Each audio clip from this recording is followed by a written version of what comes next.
Hebrew పత్రిక 9వ అధ్యాయము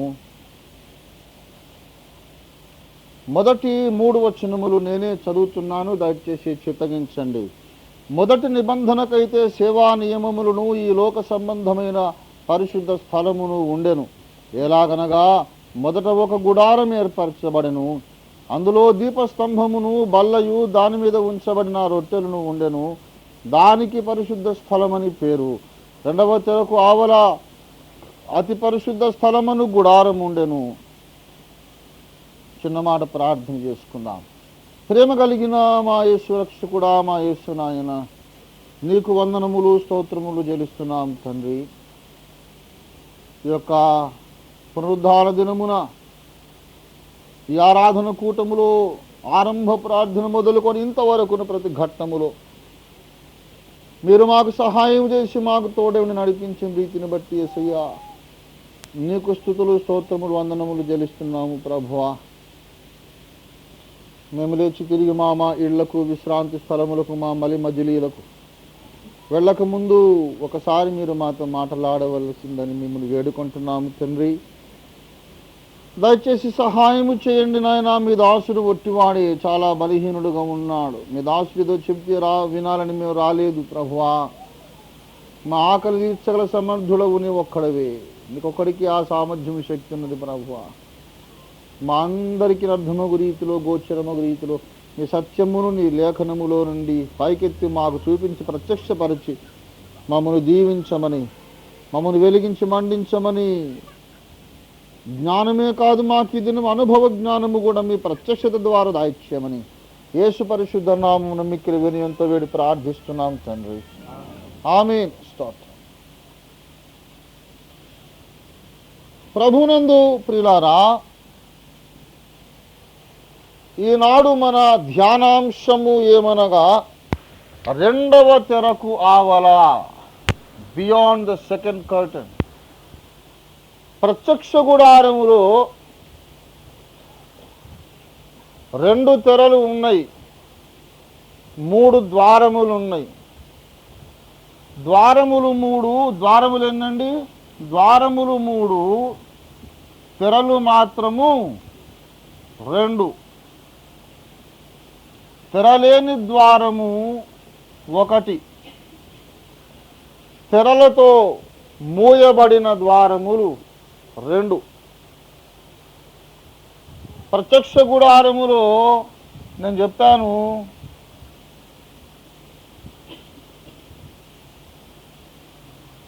ఇది ఆవరణం.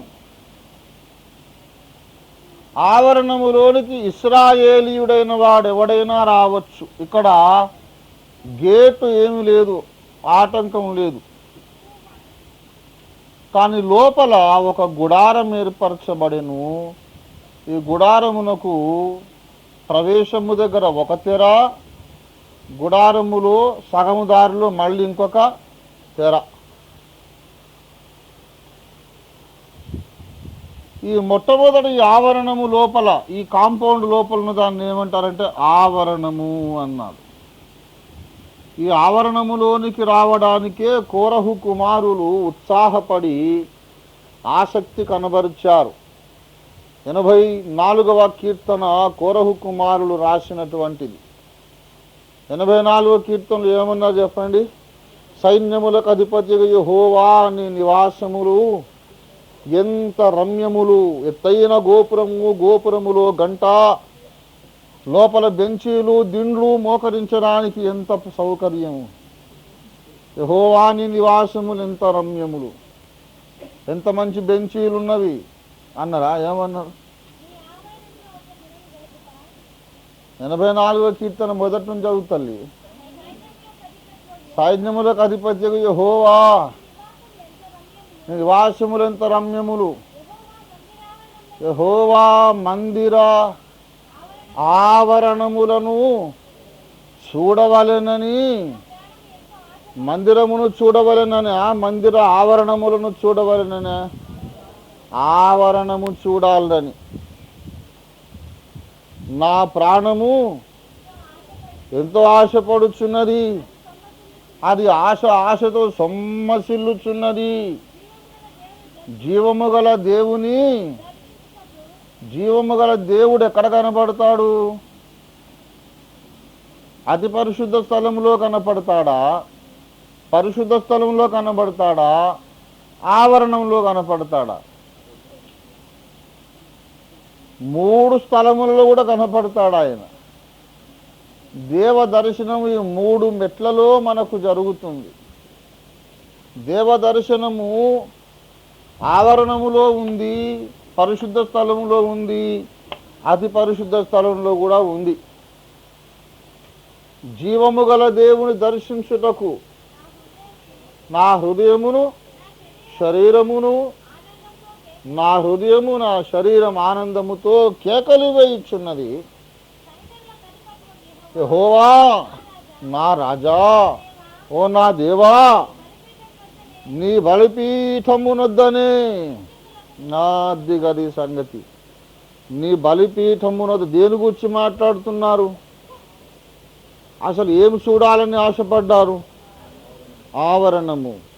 ఆవరణములోని ఉపకరణముల్లో మొట్టమొదటిది బలిపీఠము. ఆవరణము చూడాలని ఆశ కలిగిందట. ఆవరణంలో ఏమున్నదయ్యా బాబు అంటే, ఆవరణములో ఏమున్నదో తెలియదా సోదరుడా? ఆవరణములో బలిపీఠం ఉన్నది. ఆ బలిపీఠము దగ్గర ఏమైంది? పిచ్చుకలకు నివాస స్థలము దొరికిన ఆవరణములో బలిపీఠం ఉన్నది. పాత నిబంధనలోని దేవుని మందిర ఆవరణములో బలిపీఠం ఉన్నది.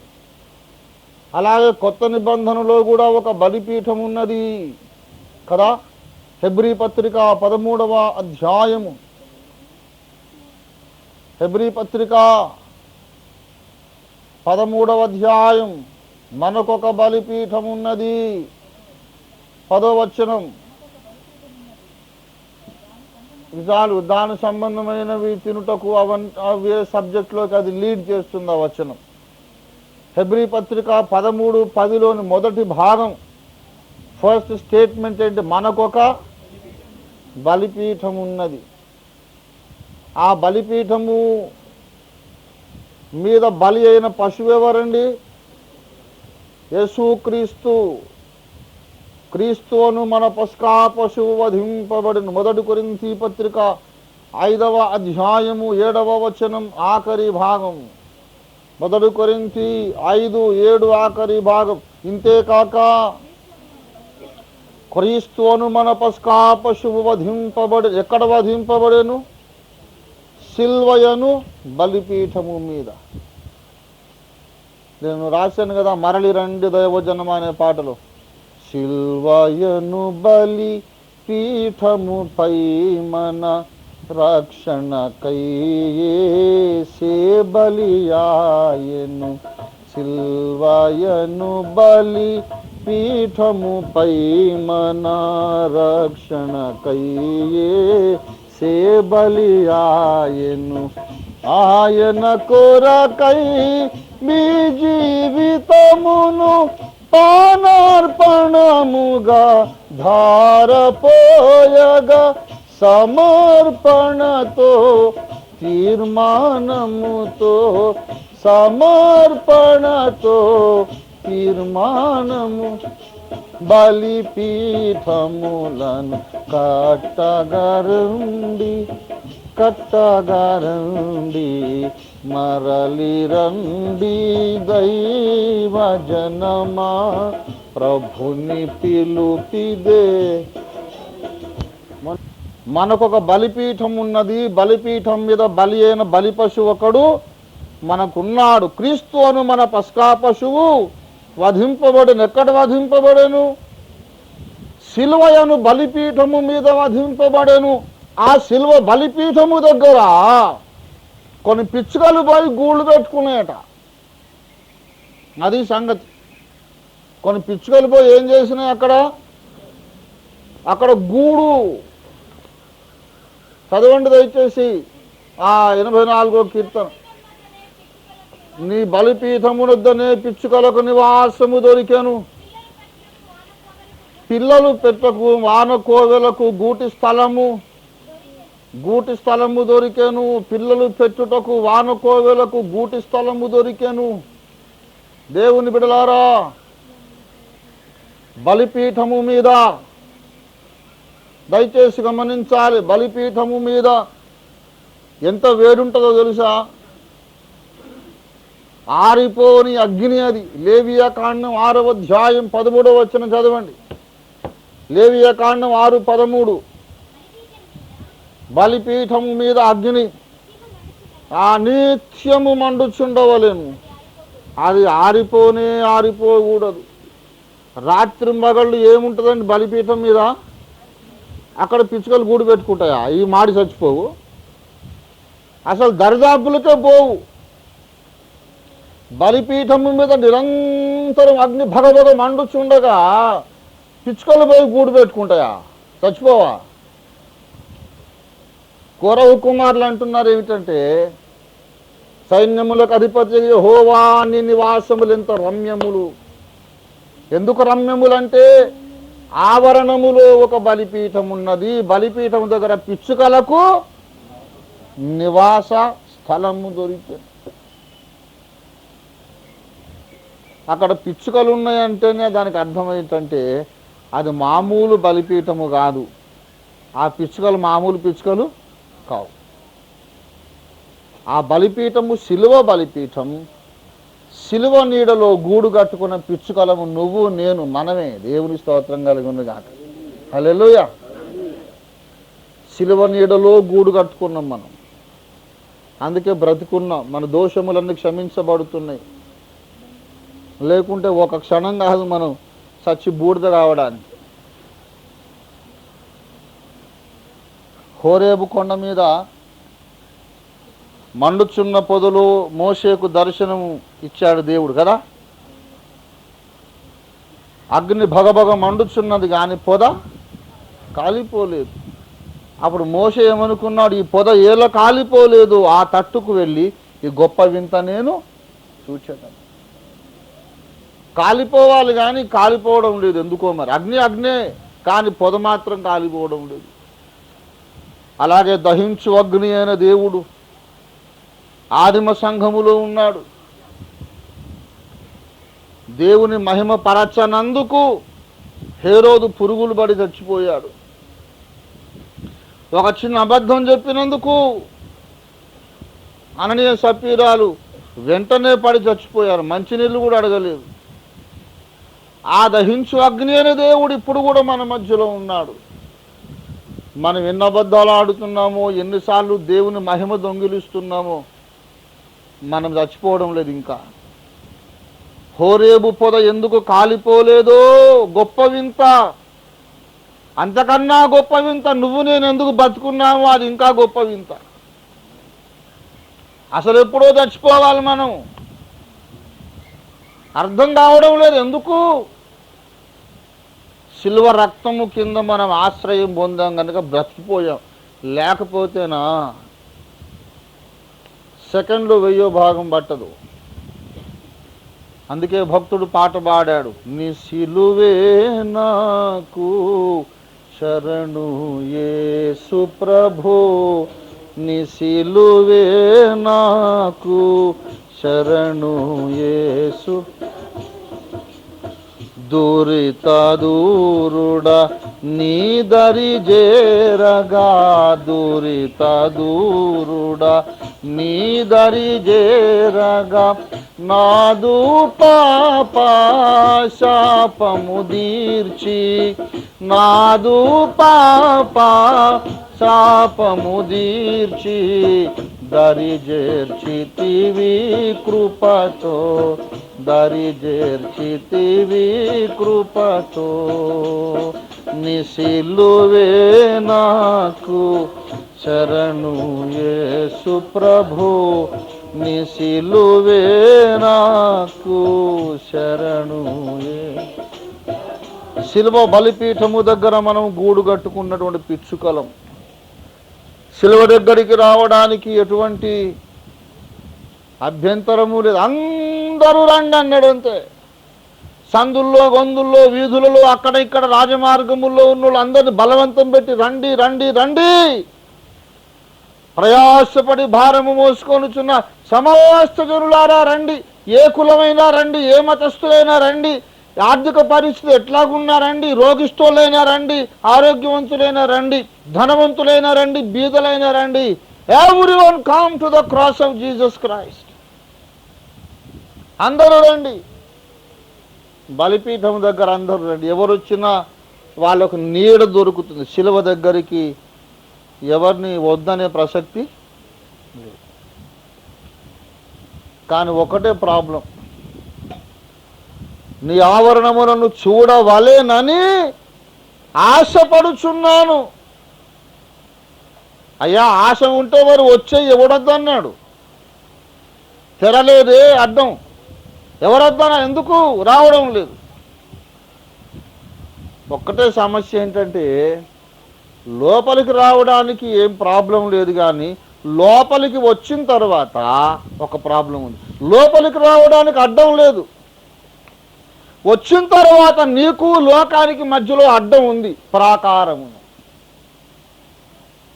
అర్థమైందా? Once you come inside the outer court yard, ఇక్కడికి వచ్చిన తర్వాత లోకస్తులేమో ఇక్కడ, నువ్వేమో ఇక్కడ. ఒక విభజన గోడ ఉన్నది. నువ్వు సిలువను ఆశ్రయిస్తే లోకస్తులు మిమ్మల్ని ద్వేషిస్తారు. మీరు లోక సంబంధులు కారు కనుక లోకం మిమ్మల్ని ద్వేషిస్తుంది. మీరు లోకస్తులేని ఎడల లోకము తన వారిని స్నేహించును.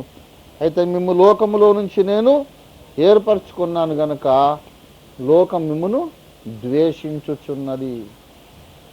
గనక లోపలికి రావాలి అంటే లోకమునకు నేను చచ్చితిని. లోకమునకు దేని చచ్చిపోయాను? లోకమునకు. పోయిన వారం చెప్పాను కదా, ఎక్కడ ఉందన్నమాట లోకమునకు చచ్చిపోయాను? ఎక్కడుంది? గలతీ పత్రిక 6వ అధ్యాయం ఆఖరణ ఉందన్నమాట. మర్చిపోవద్దండో. అందుకే నేను మళ్ళీ డ్రిల్లింగ్ ఏమో ఏం చెప్పాను, మూల పాఠములను, మొదటి మూల పాఠములను చెబుతున్నా. సరిగ్గా విని జాగ్రత్తగా గ్రహించి మనస్సుకు పట్టించుకొని హృదయపు గదులలో దీన్ని నిక్షిప్తపరచుకోండి.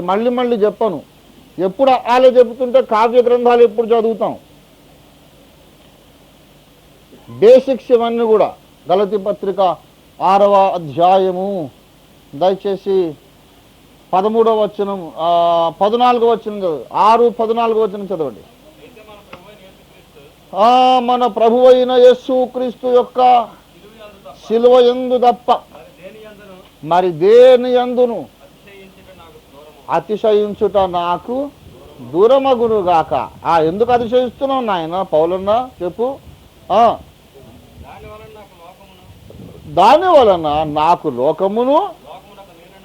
లోకమునకు నేనును సిలువ వేయబడి ఉన్నాము.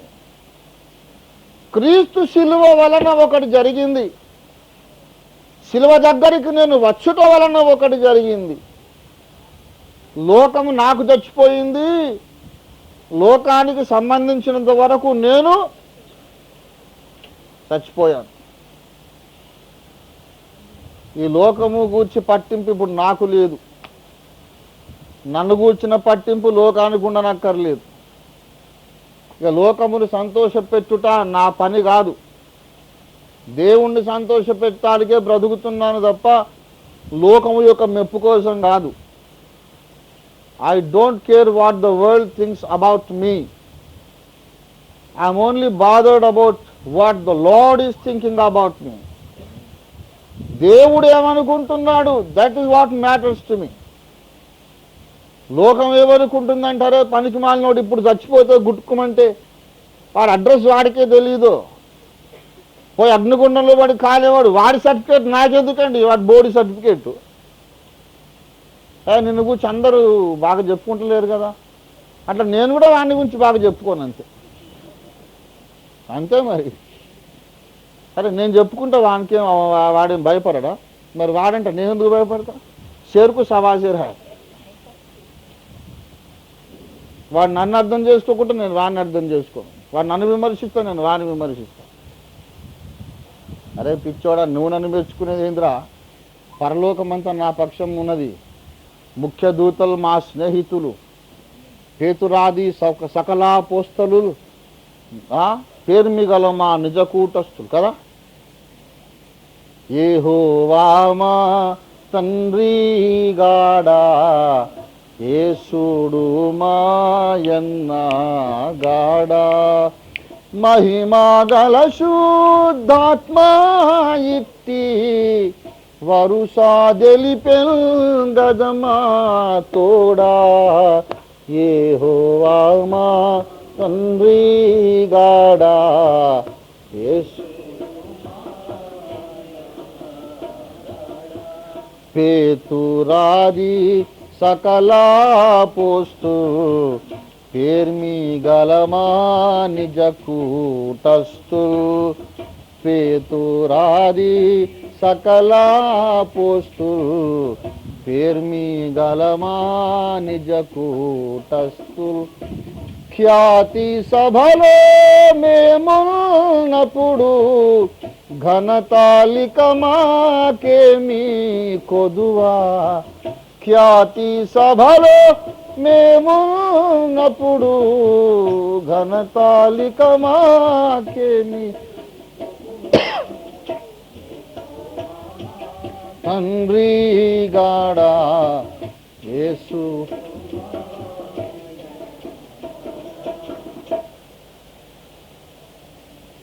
మోక్ష నగరు మా పుట్టిల్లు, ముఖ్యదూతల్ మా స్నేహితు. పరలోకంలోకి నేను పోయి నిలబడితే మిఖాయిల్ వచ్చి కలుస్తాడు. హలో రంజిత్, కైసా హై భాయ్, అచ్చా హై, కబ్ ఆ గయే? అరే నేను తెలుసా నీకు? అరే నువ్వు తెలియకపోవడం ఏంది, ఇక్కడ అందరు నిరుగుచ్చి మాట్లాడుకుంటారు. సైతాన్ కానీ తోలవలసింది నువ్వే కదా. 1995లో అఖిల భారత క్రైస్తవ మహాసభలు పెట్టి ఆయన తోలు తీస్తూ కదా. యెజబెలు అను స్త్రీని అందరూ ఉండనిచ్చుచున్నారు, ఎవడు పట్టించుకోలేదు. అరే దాన్ని ఇక్కడి నుంచి వెళ్ళగొట్టండి అని ముందు అసలు నినాదం ఇచ్చింది నువ్వే కదా. పరలోకం whole heaven knows about you Ranjith. అట్లానా? నీ పేరేంటంటే నేనే మిఖాయిల్ ఆర్కే. అరే అట్లా నైస్ మీటింగ్. గబ్రియల్ దూత వచ్చి మాట్లాడతాం. కెరూబులు, శరాఫులు, ఇరణలుడు, పెద్దలు మొత్తం అందరూ మాట్లాడతారు. అప్పుడు నన్ను విమర్శించిన వాళ్ళు వచ్చి అక్కడ నిలబెడతా అసలు వాళ్ళను వీళ్ళు దేకనే దేకరు అసలు.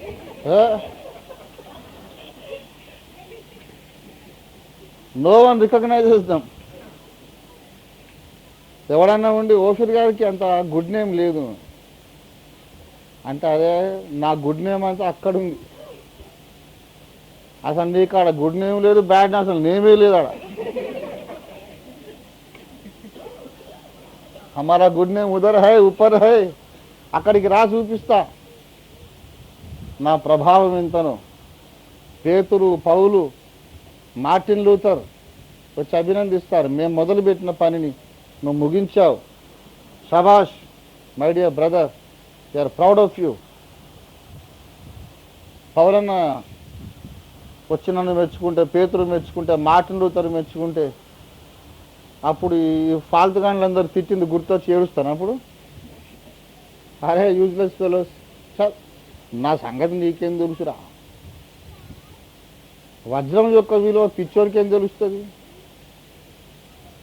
పిచ్చోనికి వజ్రం ఇచ్చినాం అనుకో, దాన్ని అటు తీసి ఇటు తీసి రాయి అనుకొని ఇసురు కొడతాడు. అది అందరూ గ్రహిస్తే అసలు అది వజ్రమే కాదు. అర్థమైందా? దాని విలువ ఎక్స్పర్ట్కి మాత్రమే తెలుస్తుంది. ఒక అపోస్తలుని విలువ, ఒక ప్రవక్త యొక్క విలువ, దేవుని చేతిలో ఉన్న సాధనం యొక్క విలువ, అది ఏర్పరచబడిన వారికి తప్ప ఎవరికీ తెలియదు. అనుగ్రహం నొందిన వారికి తప్ప ఎవరికీ తెలియదు. గనక దేవుని బిడలారా, మనము ఆవరణములోనికి వచ్చిన తర్వాత లోకము నుండి మనము వేరైపోతాం. వేరే అపొస్తలుల కార్యాలు 2వ అధ్యాయం, అపొస్తలుల కార్యాలు 2వ అధ్యాయం 40వ వచనం చదువు దయచేసి. 2:40.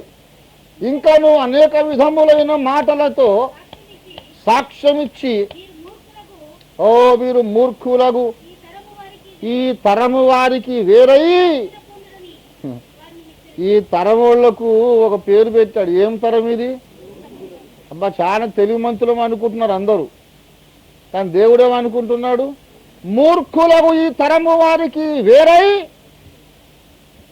రక్షణ పొందుడి. ఆ మూర్ఖుడు నన్ను మెచ్చుకుంటేనే నాకు సిగ్గుచేటది. మూర్ఖులందరూ వచ్చి నన్ను మెచ్చుకున్నారు అనుకో, నేను కూడా ఎవరినన్నమాట? మూర్ఖుని అన్నమాట. కనుక ఈ మూర్ఖులు నన్ను మెచ్చుకోని అక్కర్లేదు, దేవుడు మెచ్చుకోవాలి. దేవుని స్తోత్రం కలుగును గాక. ఎవరు మెచ్చుకోవాలండి? రక్తం ఇచ్చి ప్రాణం ఇచ్చి నన్ను కొన్నటువంటి యజమానుడు మెచ్చుకోవాలి. నీకైనా నాకైనా అదే గురి ఉండాలి. దేవుని స్తోత్రం కలుగును గాక. హల్లెలూయా, హల్లెలూయా. ప్రభువు మెచ్చుకొని వాడే యోగ్యుడు. గనక ఆవరణములోనికి వచ్చినప్పుడు, బలిపీఠము దగ్గరకు వచ్చినప్పుడు ఈ మూర్ఖతరము నుండి మనం వేరైపోవాలి. తరువాత మొదటి తెర లోపలికి వచ్చిన తర్వాత దాని పేరు ఏమన్నాడు? పరిశుద్ధ స్థలం. ఈ ఆవరణములోనికి వచ్చినప్పుడు ప్రియులారా, ఇప్పుడు గమనించండి, చకచకా చెప్పుకెళ్ళిపోయి ముగిస్తాను. ఆవరణములోనికి వచ్చినప్పుడు ఎంట్రన్స్లోనే ఏముంది? బలిపీఠం ఉన్నది. కనుక బలిపీఠము మీద ఏమున్నది? రక్త ప్రోక్షణం ఉన్నది. బలిపీఠం మీద ఏముంది? రక్త ప్రోక్షణం ఉన్నది. గనక అక్కడ రక్త ప్రోక్షణం ఎక్కడ ఉన్నది? అక్కడ ఏమున్నది? పాప పరిహారము, పాప క్షమాపణం ఉన్నది. పాప క్షమాపణ, పాప పరిహారం ఉన్నది. గనుక లోపలికి రాగానే ఆ బలిపీఠము మీద ఉన్న రక్తము చేత ఒక మనిషి యొక్క పాపములు క్షమించబడుచున్నవి.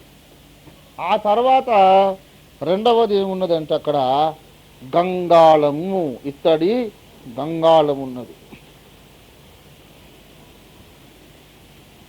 ఇది బలిపీఠం. అక్కడ అగ్ని ఉన్నది. ఏమండి, కొంచెం ముందుకు రాగానే ఏమున్నది? ఇత్తడి గంగాళం. దాంట్లో ఏమున్నాయి? నీళ్లు ఉన్నాయి, కాళ్ళు చేతులు కడుక్కోవడానికి. ఇక్కడేమో రక్త ప్రోక్షణ, ఇక్కడేమో నీటి ద్వారా శుద్ధీకరణ. కనుక ఆవరణలో జరిగేదంటే ఏంటి? పాప క్షమాపణ. అనగా లోకము నుండి వాళ్ళు చచ్చిపోయిన తర్వాత, పాపములు శుద్ధీకరణ చేయబడిన తర్వాత ఇక్కడికి వస్తారు. They enter in to this. దీని పేరేమిటి? పరిశుద్ధ స్థలం. ఇది పరిశుద్ధ స్థలం అంటే బయట ఉన్నది అపవిత్ర స్థలం అనుకోవచ్చా? అనుకోకూడదు. బయట ఉన్నది అపవిత్ర స్థలం కాదు. కానీ ఇక్కడ పాప పరిహారమునకు ఇక్కడ ఒక సౌకర్యము ఉన్నది. కానీ ఈ స్థలం లోపల ప్రవేశించిన తర్వాత పాప క్షమాపణ కొరకు ఇక్కడ ఏమీ అవకాశం లేదు. శుద్ధీకరణమునకు అవకాశం ఉన్నది ఆవరణం. శుద్ధీకరణ కొరకు ఇక్కడ ఏమీ లేదు. ఇది శుద్ధులైన వారు మాత్రమే వచ్చే స్థలం.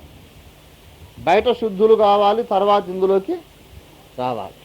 ఇందులో ఉన్నవి ఏంటంటే మొట్టమొదట ప్రభు యొక్క బల్ల, ఏమండి, తర్వాత దీపస్తంభము, తర్వాత బంగారు ధూపవేదిక. బల్ల తర్వాత దీపస్తంభము, ఐదవది బంగారు ధూపవేదిక. ఇక్కడ పాప క్షమాపణ కొరకు ఏమీ లేదు. క్షమించబడ్డోళ్ళు వచ్చి దేవుడు ఏర్పరిచిన ఆహారం తినాలి. కడగబడిన వారు వచ్చి దీపస్తంభ వెలుగును అనుభవించాలి. కడగబడిన వాడు వచ్చి ఇక్కడ స్తుతి ధూపం వేయాలి. ఇక్కడికి వచ్చిన తర్వాత వాషింగ్, క్లెన్సింగ్ ఏమి లేదు. Already cleansed men only are allowed into this. కాబట్టి దీన్ని ఏమన్నారు? ఇక్కడికి వచ్చిన తర్వాత శుద్ధీకరణ అనే క్వశ్చన్ లేదు. కనుక ఇప్పుడు పాపమునకు చచ్చిపోవాలి. దీన్ని కూడా పోయిన వారం నేను చెప్పాను. ఇక్కడికి వచ్చినప్పుడు లోకమునకు చావాలి. ఇందులోకి వచ్చినప్పుడు పాపమునకు చావాలి. తర్వాత రెండవ తెరకు ఆవల ఇక్కడికి రావలసిన వాడు స్వయమునకు చావాలి. Self, death to self. ఈ ఒక్క పాయింట్ నేను చెప్పి ముగించేస్తా. లోపలికి వచ్చినవాడు స్వయము లేక అహం,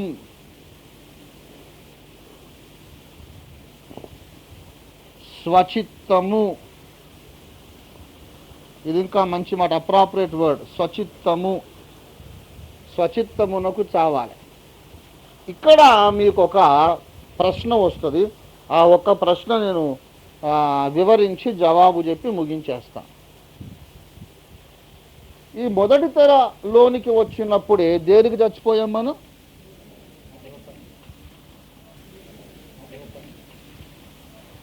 తెర మొదటి తెరలోనికి వచ్చినప్పుడు పాపమునకు చచ్చిపోయాం. రెండవ తెర లోపలికి వచ్చినప్పుడు దేనికి చావాలని చెప్పుకుంటున్నాం? స్వయమునకు, అహమునకు, స్వచిత్తమునకు చావాలనుకుంటున్నాం. అంటే మరి ఇదంతా పాపము కాదా? పాపమునకు చచ్చిన ఆ రోజే స్వచిత్తమునకు మనము చావమా? స్వచిత్తం అనేది పాపములో భాగము కాదా అనేది ప్రశ్న. అవునా? ఇప్పుడు మనము పాపానికి చచ్చిపోయాము, చచ్చిపోయిన తర్వాత కూడా మనలో స్వచిత్తం ఉంటుందా? లోకమునకు, పాపమునకు చచ్చిపోయిన తర్వాత కూడా మనలో అహం ఉంటుందా అనేది ప్రశ్న. సాధారణంగా మనం ఏమనుకుంటామంటే పరిశుద్ధులలో స్వచిత్తం ఉండదు అని మనం అనుకుంటాం. బాగా వినాలి. స్వచిత్తము పరిశుద్ధులలో ఉండదు, అహము పరిశుద్ధులలో ఉండదని మనం అనుకుంటాం. అందుకొరకే దేవుడు చాలా తేటగా లేఖనంలో చెబుతున్నాడు. మన పవిత్రీకరణలో 2 ఘట్టములు, మొత్తం 3 ఘట్టములు కలవు. లోకము నుండి మనం వేరు చేయబడి లోకమునకు చచ్చుట, మరణించుట, తర్వాత పాపమునకు మరణించుట వేరు, స్వచిత్తమునకు మరణించుట వేరు. చాలామంది పాపమునకు చచ్చిపోతారు కానీ స్వచిత్తమునకు చావరు. దీనికి మనకు లేఖనములలో మాదిరి ఏమైనా ఉందా? లేఖనములలో ఆధారం ఎక్కడైనా ఉన్నదా? పరిశుద్ధునిలో స్వచిత్తం ఉన్నట్టు, పరిశుద్ధుడైన వానిలో స్వయం స్వచిత్తం అనేది ఉన్నట్టు లేఖనముల్లో ఎక్కడైనా ఆధారం ఉందా అనే ప్రశ్నకు సమాధానం చెప్పాలంటే చాలా సులభం. అది కొంచెం ఆలోచిస్తే మీకే జవాబు తట్టుతుంది. అసలు పరిశుద్ధులందరిలో పరిశుద్ధులు ఎవరండి? ప్రపంచ చరిత్రలో మొత్తం 6000 ఏండ్ల ఈ లోక చరిత్రలో పరిశుద్ధులలోకెల్లా పరిశుద్ధుడు ఎవడు? యేసయ్య కంటే పరిశుద్ధుడు ఎవడు లేడు. ఆయన పాపులలో చేరక ప్రత్యేకముగా ఉన్నవాడు కదా. ఆయనలో పాపం ఉన్నదా? పాపం ఉన్నదా? లేదు. దయచేసి మీరు జస్ట్ ఫర్ రెఫరెన్స్ హెబ్రీ పత్రిక 7వ అధ్యాయము 26వ వచనము చదవండి దయచేసి. పవిత్రుడును, నిర్దోషియు, నిష్కల్మషుడును, పాపులలో చేరక ప్రత్యేకముగా ఉన్నవాడును, దేవునికి స్తోత్రం కలుగునుగాక. హల్లెలూయా. ఏమండి? పవిత్రుడు, నిర్దోషి, నిష్కల్మషుడును, పాపులలో చేరక ప్రత్యేకముగా ఉన్నవాడు. What a grand testimony. ఎంత పరిశుద్ధుడండి మన ప్రభు. ఆయనలో ఏ పాపమును కనబడలేదు. హెబ్రీ పత్రిక 4వ అధ్యాయము 15వ వచనం చదవండి. ఓ మన ప్రధాన యాజకుడు, ఓ దేవునికి స్తోత్రం, మన బలహీనతల యందు మనతో సహానుభవము లేనివాడు కాడు గాని సమస్త విషయములలో మన వలనే శోధింపబడి పాపము లేనివాడుగా ఎట్లు కనపడెను? పాపము లేనివాడుగా కనబడను. 1 పేతురు పత్రిక 2వ అధ్యాయము 22వ వచనము చదవండి దయచేసి. చదవండి తొందరగా ముగించాలి. ఆయన పాపము చేయలేదు, ఆయన నోటను ఏ కపటమును కనబడలేదు. ఏమండి, యేసు ప్రభువులో పాపం ఉందా? నా యందు పాపమున్నదని మీలో ఎవడు స్థాపించును అన్న పరిశుద్ధుడు. ఆయన జన్మ పవిత్రము, ఆయన జీవితము పవిత్రము, ఆయన మరణము పవిత్రము, ఆయన శరీరము ఆత్మ ప్రాణము పవిత్రము. ఆయన ఆకాశ మండలము కంటే హెచ్చైన వాడు. అంత పరిశుద్ధునిలో స్వచిత్తం అనే ప్రాబ్లం ఉన్నది లేదా? మత్తయి సువార్త 26వ అధ్యాయము చూడండి దయచేసి. 39వ వచనం చదవండి. Matthew's gospel 26:39 please. కొంత దూరము వెళ్ళి సాగిలపడి, నా తండ్రి, సాధ్యమైతే ఈ గిన్నె నా దగ్గర నుండి తొలగిపోనిమ్ము, అయినను నా చిత్తము, నా ఇష్టము కాదు, నా చిత్తము కాదు, నా చిత్తము కాదు, నీ చిత్తమే.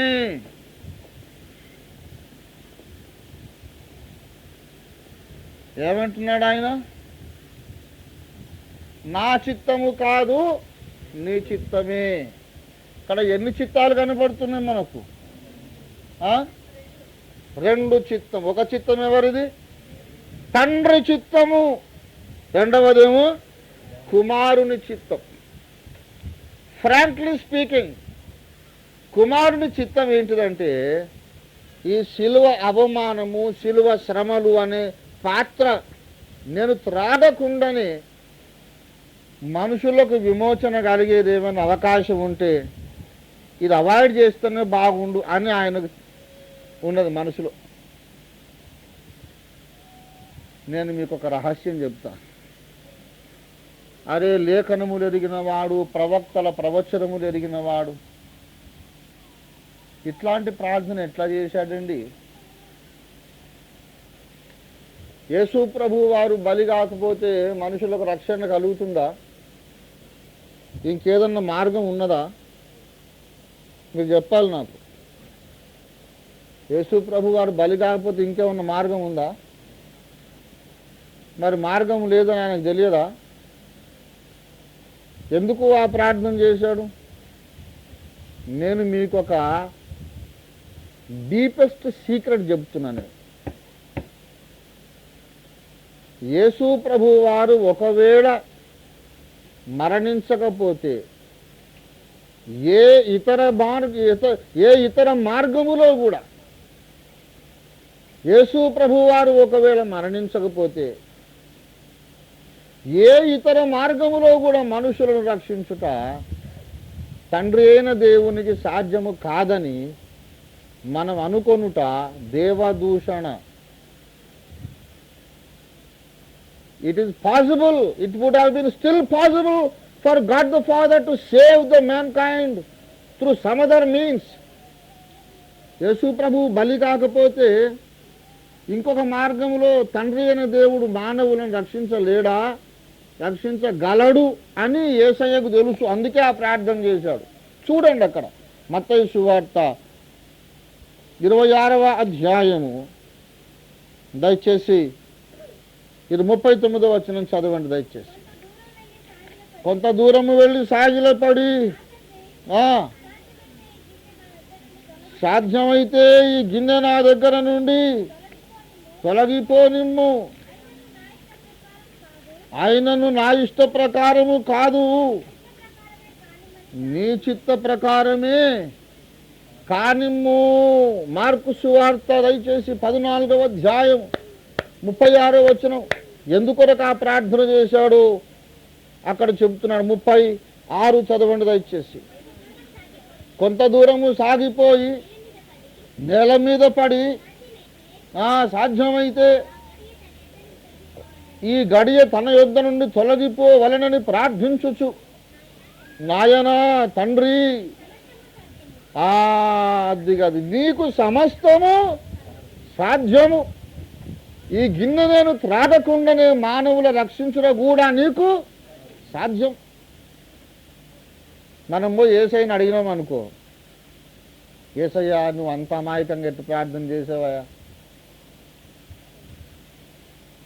ఈ గిన్నె త్రాగకుండా తొలగిపోమ్మని ప్రార్థన ఎందుకు చేశావు, నువ్వు త్రాగకపోతే ఇంకో మార్గమే లేదు కదా, అట్లెందుకు ప్రార్థన చేశావు అంటే యేసయ్య అంటాడు, చిక్కలోడా ఇంకో మార్గం ఉండే, నీకు తెలియదు. You don't know the power of my father. He has such a great infinite power and authority that he can find some other way of salvation. और भी कई रास्ते थे उनके सामने, ఎన్నో మార్గాలు ఉండే, నీకు సమస్తము సాధ్యం తండ్రి. You can do this without my crucifixion. నా శిలువ మరణము కాకుండా కూడా వేరే విధంగా నీవు మనుషులు రక్షించగలవు, నీకు సాధ్యము కనుక అడుగుతున్నా, లేకపోతే అడగను. నీ సాధ్యం తండ్రి, నీకు సాధ్యమే కదా, వీలైతే కొద్దిగా ఇప్పుడన్నా కన్సిడర్ చేయరాదు ఇది ఈ తొలగిపోని అని అంటే, తండ్రి ఏం దేవుడు ముఖం అంతా పుల్లగా పెట్టుకొని, ఏమో ఇట్లా ప్రశ్న, ఇదేం ప్రార్థన రా తమ్ముడు, కొడుక నువ్వు చేసేది, కుమారుడా నువ్వు చేసేది నాకు నచ్చలే అని కొంతమంది ముఖంలో తెలిసిపోతుంది మనం అడుగుతున్నప్పుడే. కొంతమంది దగ్గర పోయి మన కష్టాలు చెప్పుకుంటున్నాం అనుకో, నా ఈ నెల ఇంకా పిల్లల ఫీజు కట్టలేదు, ఇంటికి కిరాయి కట్టలేదు, అది అంటుండగానే వీడు శృతి పెడుతున్నాడు అప్పడగడానికి, మనకు తెలుసు, ట్యూనింగ్ చేస్తున్నాడు.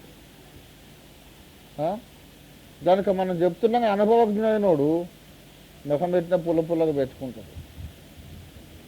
ఇక వీడు ఆఖరిన ఎక్కడ కంక్లూడ్ చేస్తారో తెలుసు. ఈ కష్టాలన్నీ చెప్పుకొని ఆఖరికి ఏం చేస్తాడంటే, ఒక 10,000 ఉంటాయేమో, 5,000 1000 అడుగు. మనకి ఇష్టం లేనిది వినబడుతుంటే, మనం ఇవ్వాలనుకోంది ఎవడని అడుగుతుంటే, మన ముఖమంతా ఎట్లా అప్రసన్నంగా మారిపోతుంది కదా. అట్లా తండ్రి అయిన దేవుని ముఖం ఎప్పుడు కుమారుడు చూస్తున్నాడు. తండ్రి నీకు ఇష్టమైతే, నీకు సాధ్యమే కదా, ఇది నా నుంచి దూరం చెయ్యి అని అంటున్నప్పుడు ముఖం అంతా అప్రసన్నంగా మారిపోయింది. వెంటనే సెట్ అయిపోయింది. తండ్రి అట్లా ముఖం పెట్టకు, వద్దులే, అంతెందుకు నువ్వు బాధపడతావు, ఎట్లయినా నీ చిత్తమే జరుగునుగాక, నా చిత్తము కాదు, నీ చిత్తమే జరుగునుగాక. తండ్రి చిత్తమునకు వేరుగా వేరొక చిత్తము యేసులో ఉన్నదా లేదా నాకు చెప్పాలి మీరు. ఈ ఒక ప్రశ్నకి సమాధానం చేస్తే ప్రసంగం అయిపోతుంది. తండ్రి చిత్తమునకు వేరుగా స్వంత చిత్తము ఒకటి యేసులో ఉన్నదా లేదా? యేసులో పాపము కనబడిందా? స్వచిత్తము కనబడిందా? కనబడలేదా? జాగ్రత్తగా చెప్పండి సమాధానం. యేసులో స్వచిత్తము కనబడిందా లేదా? పాపము కనబడిందా? గనక స్వచిత్తము కలిగి ఉండుట పాపము కాదు. స్వచిత్తము కలిగి ఉండుట పాపము కాదు. ఎందుకంటే తండ్రి అయిన దేవునికి ఎట్లాగా ఆలోచించే శక్తి, ప్రణాళికలు వేసే శక్తి, కోరుకునే శక్తి, ఆ కోరికలు నెరవేర్చుకునే ప్రణాళికలు, అది సాధించుకునే శక్తి ఎలా ఉన్నదో, ఆ సామర్థ్యములన్నీ కూడా తాను సృష్టించిన ప్రతి మనిషికి ఆయన ఇచ్చాడు. Every created person, whether angel or human beings, every created person, heavenly or earthly, they are all free moral agents. తండ్రి అయిన దేవుడు ఎట్లాగూ సొంత స్కీములు, ప్లాన్లు కలిగి ఉంటాడో, ప్రతి మనిషి అలాగున్న కలిగి ఉండ సమర్థుడు. ఎవరి చిత్తం వాళ్ళకు ఉంది, ఎవరి ప్రిఫరెన్సెస్ వాళ్ళకు ఉన్నాయి. ఇట్లయితే బాగుండు, ఇట్లయితే బాగుండు, ఇట్లయితే బాగుండని. అయితే ఆ స్వచిత్తము కూడా మనము వదులుకోగలిగినప్పుడే అతి పరిశుద్ధ స్థలములో పలికి ఎంటర్ అవుతాం.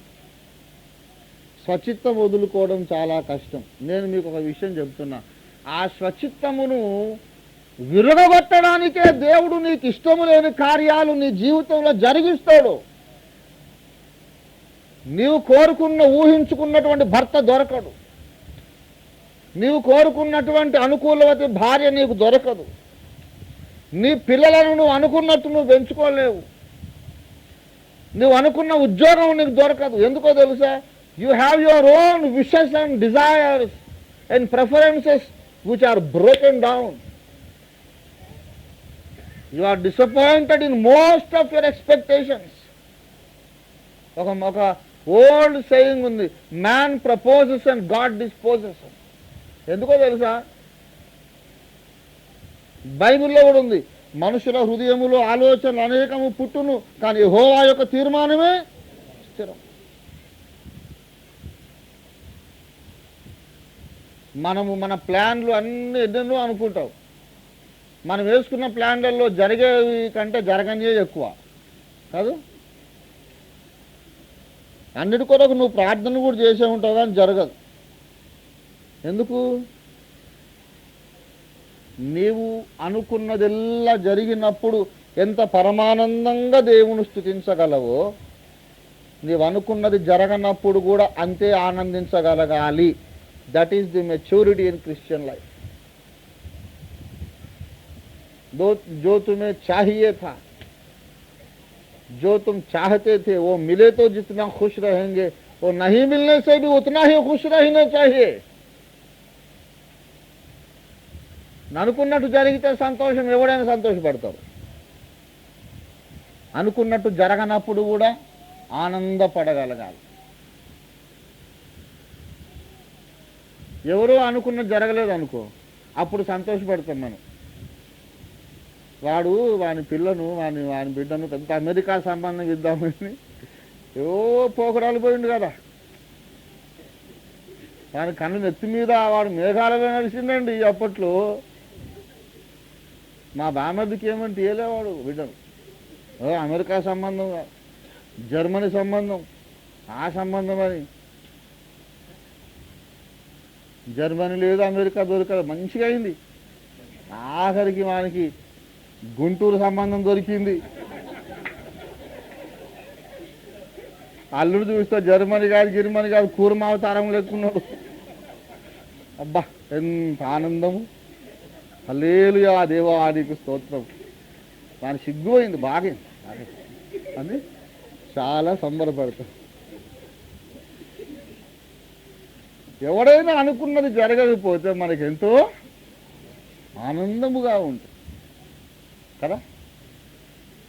అప్పుడు పాటలు చేస్తూ ఉంటా, ఆనందయాత్ర.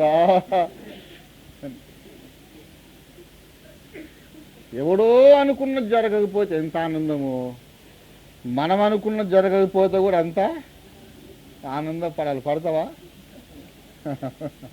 కానీ తాను అనుకున్నది కూడా జరగకపోతే కూడా ఆనందపడినటువంటి పరిపూర్ణుడు మన ప్రభువైన యేసు. దేవుని స్తోత్రం కలుగును గాక. హల్లెలూయా, హల్లెలూయా. గొనగలేదు ఆయన. ఆయనకు వేరే ప్లాన్ ఉండే.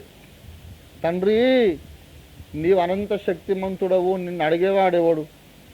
ఈ మార్గం కాదు, ఇంకో రక్షణ మార్గం అని ఇంకోటి నువ్వు ఏదన్నా నిర్ణయిస్తే అయిపోతుంది కదా. నువ్వు లేని వాటిని ఉన్నట్లుగా పిలవగల సమర్థుడవు, ఘటన సమర్థుడవు నాయన, సర్వశక్తిమంతుడవు. నీకు ఎన్ని మార్గాలైనా ఉన్నాయి. నేను ఈ లోకంలో ఉన్నటువంటి చండాలమైన పాపమంతా నేను మోయడం తలుచుకుంటేనే నాకు ఒళ్ళు జలధరిస్తుంది. ఈ గిన్నె నాకు అవాయిడ్ చేసేరాదు, ఇంకో మార్గం ఏదన్నా చూడు అని అన్నాడు.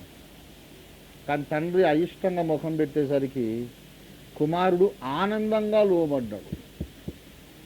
గొణుక్కుంట లోబడ్డం కాదండి, తన చిత్తము నెరవేరనప్పుడు పరమానంద భరితుడైన వాడు దేవకుమారుడైన యేసు. ఆయనే మనకు ఆదర్శమూర్తి, ఆయనే మనకు మాధురి పురుషుడు. దేవుని స్తోత్రం కలుగును. హల్లెలూయా, హల్లెలూయా.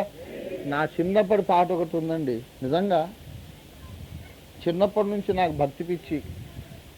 యేసయ్యే నా బెస్ట్ ఫ్రెండ్. ఎవ్వరు లేనప్పుడు తలుపులు వేసుకొని హార్మోనియం పడుకుని ఒక్కడిని పాడుకొని ఏడ్చుకునేవాడిని అన్నమాట.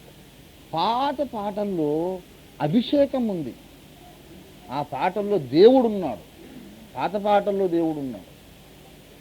చూడుము గెచ్చమనే తోటలో నా ప్రేమ పాట తెలుసా? చూడుము గెచ్చమనే తోటలో నా ప్రియుడు, పాపిని నాకై విజ్ఞాపన చేసేడి ధ్వని వినబడుచున్నది, పాపి నాకై విజ్ఞాపన చేసేడి ధ్వని వినబడుచున్నది. తండ్రి ఈ పాత్ర తొలగును నీ చిత్తమైన ఎడలా, తండ్రి ఈ పాత్ర తొలగును నీ చిత్తమైన ఎడలా, ఎట్లయినను నీ చిత్తము చేయుటకు నన్నప్పగించితివనెను,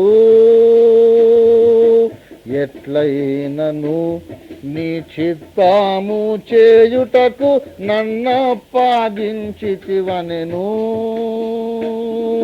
చూడుము గెత్సేమనే తోటలో నా ప్రియుడు,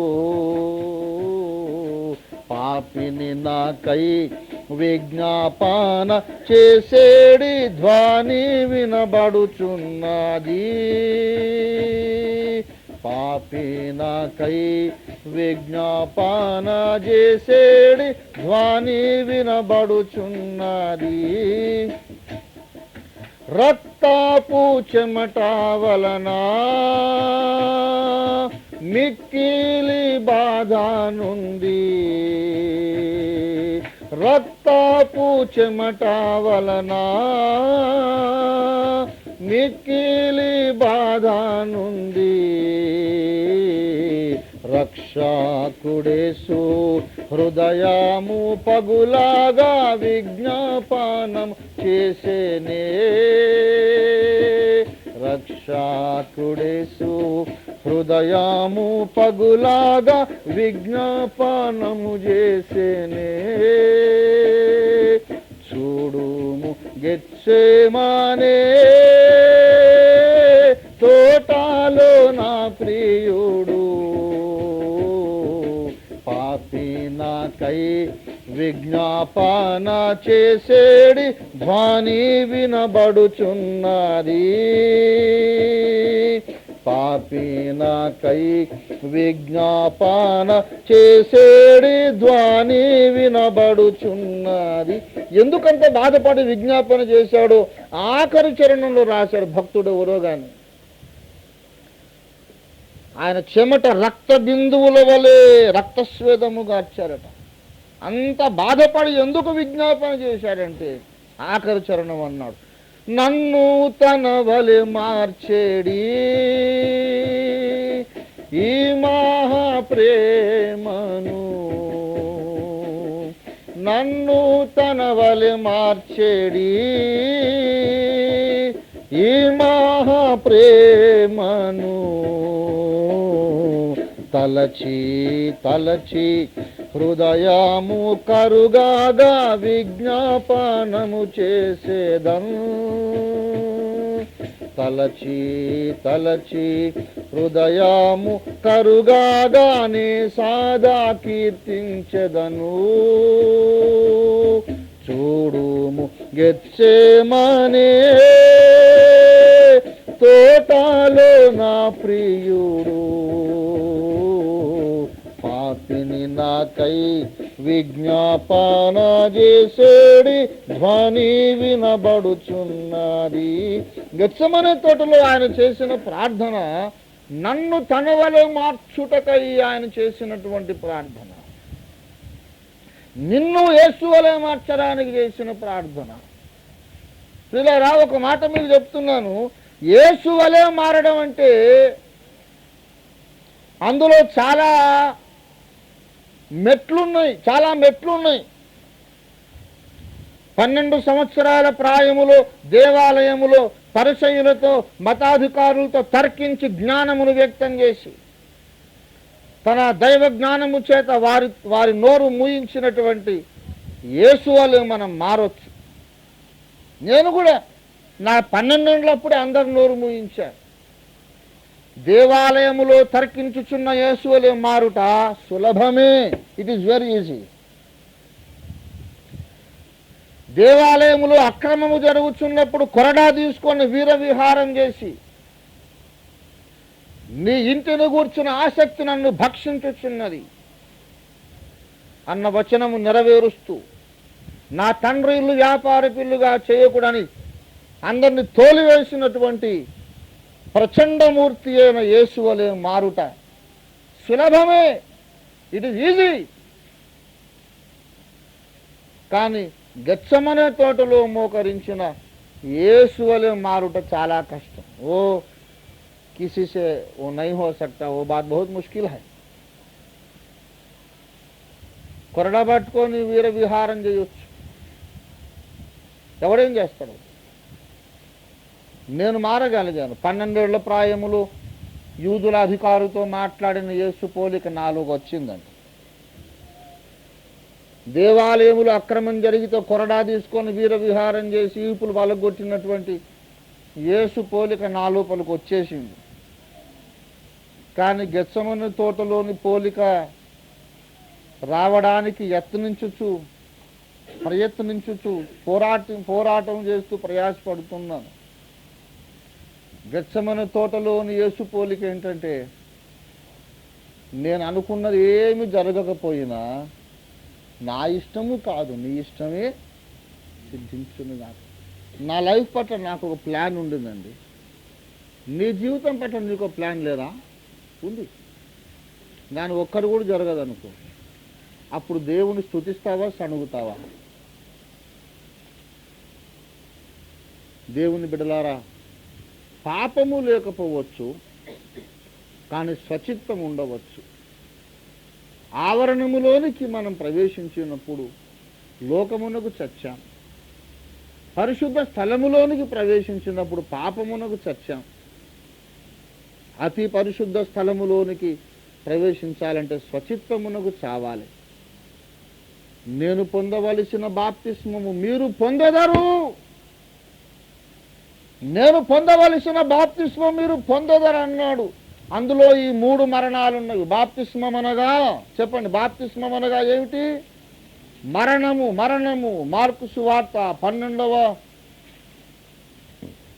అధ్యాయం, మార్కు సువార్త 10వ అధ్యాయము 39వ వచనం చదవండి. అప్పుడు యేసు, మార్కు 10:39, నేను త్రాగుచున్న గిన్నెలోనిది మీరు త్రాగెదరు, నేను పొందుచున్న బాప్తిస్మము మీరు పొందెదరు గాని. చాలు. నా శిష్యులారా, జెబెదయి కుమారులారా, యాకోబు యోహానులారా, నేను పొందుచున్న బాప్తిస్మము మీరు పొందుదురు అంటే నేను అనుభవించుచున్న మరణములన్నీ మీరును అనుభవించెదరు. నేను త్రాగుచున్న గిన్నెలోనిది మీరు త్రాగెదరు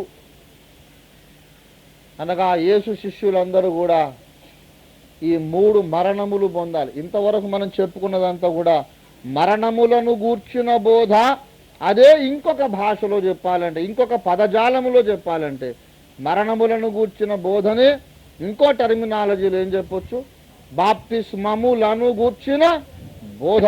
the doctrine of baptisms includes all these truths and this is one of the basics of Christian life, fundamental lessons of Christian life.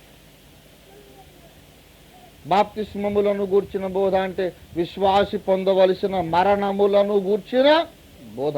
Not only water baptism and spirit baptism, not only holy spirit baptism and water baptism.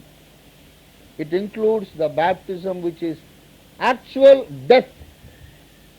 death unto the world, death unto sin, and death unto my own self. बहुत मुश्किल काम है, बहुत ముష్కిల్ cheese high, చాలా కష్టం. కానీ అది మన గురి అయి ఉండాలి. దేవునికి స్తోత్రం కలుగును కాదు. That must be our goal. అది కష్టమే కానీ అసాధ్యము కాదు, అసాధ్యము కాదు. ఎందుకు యేసయ్య ఏమన్నాడు? నేను పొందుచున్న బాప్తిస్మం మీరు పొందేదా. చిత్తశుద్ధితో ప్రయత్నం చేయండి, ప్రార్థనాపూర్వకంగా ప్రయత్నం చేయండి, పరిశుద్ధాత్మ సహాయంతో ప్రయత్నం చేయండి. తప్పకుండా మీరు స్వచిత్తమునకు చావగలరు. ఇది దేవుని వాగ్దానం. మనం దేవుని వాగ్దానాన్ని ఇప్పుడు స్వతంత్రించుకుందాం. ప్రార్థన చేసుకుందాం. తలలో వంచండి. ప్రేమ కలిగిన మా మహాపరిశుద్ధ తండ్రి, మీ మహాకృపలో నీ వాక్యమును పంపి నేను నడవలసిన మార్గమును మాకు చూపించినందుకై నీకే స్తోత్రాలు చెల్లిస్తున్నాం ప్రభువా. నీ మార్గము చాలా ఇరుకైనది, కష్టమైనది అయినను నీ శక్తిపై మేము ఆధారపడినప్పుడు అది సులభమైనది, సరళమైనది, తేలికైనదన్న సత్యమును మీరు మాకు ముందుగా నేర్పించినారు కనుక దాన్ని బట్టి మిమ్మల్ని స్తుతిస్తున్నాము తండ్రి. ప్రభువా, అతి పరిశుద్ధ స్థలములోనికి అడుగు పెట్టుటకు ఈ 3వ మరణ బాప్తిస్మమును కూడా మేము పొందుటకు సహాయం చెయ్యండి. మాలో ఇంకా అనేక మంది లోకమునకే చచ్చిపోలేదయ్యా. మరికొందరు మాలో పాపమునకు చావని వారు ఉన్నారు. ప్రభువా, మేము లోకమునకు చచ్చి, పాపమునకు చచ్చి, తుదకు మా స్వయమునకు కూడా మేము చచ్చి, నీ ఉన్నత ప్రణాళికకు మాత్రమే మేము బ్రతికి ఉన్నటకు సహాయము చెయ్యండి. కృపగల మా గొప్ప దేవానికి వందనాలు చెల్లిస్తున్నాం. నీ వాక్యం మాలు ఫలింపజేయండి, మాకు సహాయము చేయండి, మాతో మీరు మాట్లాడండి, మీ కృప మాకు దయచేయండి, అన్ని విషయంలో సహాయము చేయమని ఈ దినమున మీరు చేసిన అద్భుత కార్యములన్నిటి కొరకాయి, మీరు నేర్పిన అద్భుత సత్యములన్నిటి కొరకాయి నీకు వందనములు చెల్లించి యేసు పరిశుద్ధ నామమున మిక్కిలి వినయంతో వేడి ప్రార్థిస్తున్నాము తండ్రి. ఆమేన్. యేసు రక్తమునకే జై, ప్రవేశ రక్తమునకే జై. ప్రవేశ నామమునకు సంపూర్ణ విజయము కలుగునగా, పూర్ణ విజయము కలుగునగా, పూర్ణ విజయము కలుగునగా, పూర్ణ విజయము కలుగునగా.